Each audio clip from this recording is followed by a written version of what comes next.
And so walk me through a typical working day for a caddy. So for example, the Memorial's coming up this weekend in Ohio. Are you responsible for booking travel and accommodations, or is that something that's done by the player and their reps? Like how sort of autonomous are you when it comes to traveling and that kind of stuff?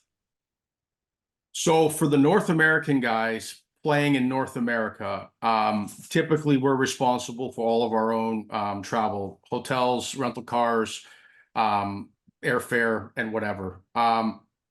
It changes a little bit for the Euros, or even the Japanese guys, because they're traveling abroad so much. A lot of those situations, that travel is taken care of by the team. For us, typically when we do go overseas, and not overseas like to the Caribbean, but overseas to Japan or to Europe, typically that would also be taken care of by the pro.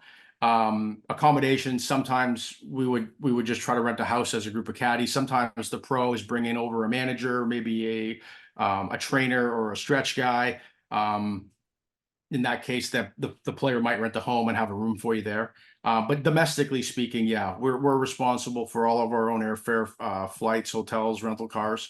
Um, so for the Memorial, it would all depend on the week prior. If you're playing the week before, typically Monday's your day off slash travel day, unless you can get out on Sunday night.